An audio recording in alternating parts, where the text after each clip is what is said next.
Imagine a soldier the size of an insect. The ultimate secret weapon. Well, this was a big, small picture. So that's exactly right. I love that. That should be on the poster. What was the challenge of like I mean, there's been other movies. There's been Honey, I Shrunk the Kids and Minions and all these other movies that have shrinking characters. But as a director, how do you compose that? I mean, is there challenges to doing that from what you usually do? Yeah, I think, you know, we realized we were making a kind of a shrinking movie in 2015, so we had to do it in ways that it hadn't been done. And I kept saying, it's gotta look as photorealistic as possible. But we also gotta have the flexibility of moving the camera around. So it wasn't a thing where like, let's build a giant pencil to make this guy seem small. Yeah. We did motion picture macro photography, we did still macro photography, we did motion capture, all these different ways to kind of get the camera down there but make it seem real. You give godlike powers to everyone, it's gonna be chaos. So how do we stop him? I know a guy. Scott, I've been watching you for a while. You're different. And I believe everyone deserves a shot at redemption. Do you? Absolutely. My days of breaking into places and stealing stuff are over. What do you want me to do? I want you to break into a place and steal some stuff. Makes sense. And Marvel versus the obviously Marvel seems to be winning right now. But is there like a different feel to the comedy? It seems like in Marvel it seems a lot more less dark, more right. comedy. Is that something that when you go into it you're thinking about as far as those two universes? Well, I grew up a total comics nerd as a kid, and I just happened to be a Marvel kid. I loved all those characters. Because in the comics, they were written with this real attitude, you know, like this sort of editorial attitude.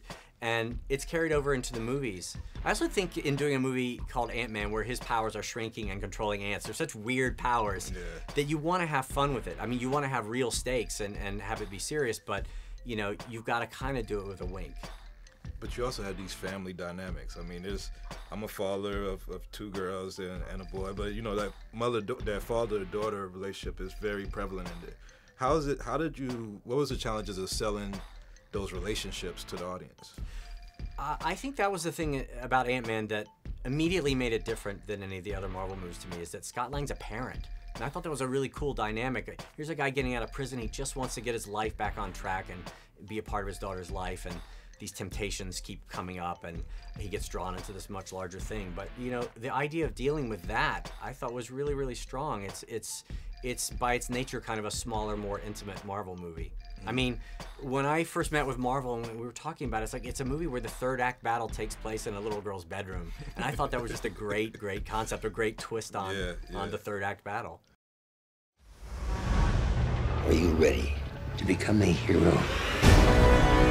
Now, the suit has power.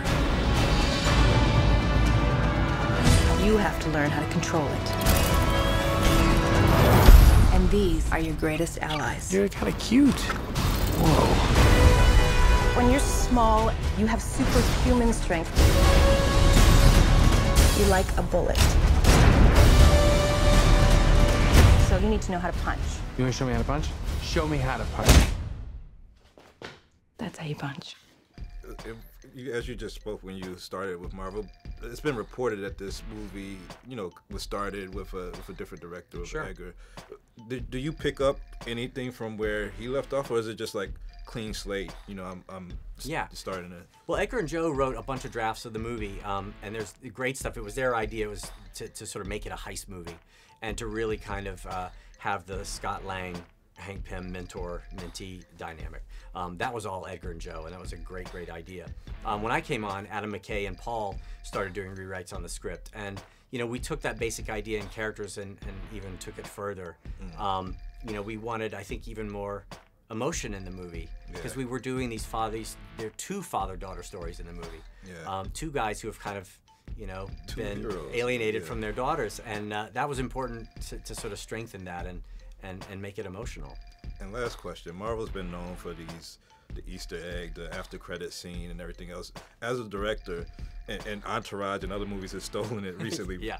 But as a director, do you direct that as pickup days, or is that all in the regular shoot, or is that like a whole different shoot when you're doing?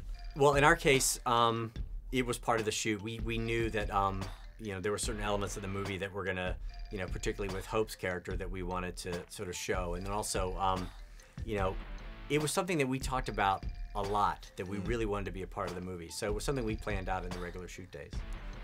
Great job. Thank you very much. Appreciate it. Yeah, likewise. You tried to hide your suit from me. Now, it's gonna blow up in your face and destroy everyone you care about. Scott, get out of there! Did you think you could stop the future? You're just a thief! No, I'm Ant-Man. I know. It wasn't my idea.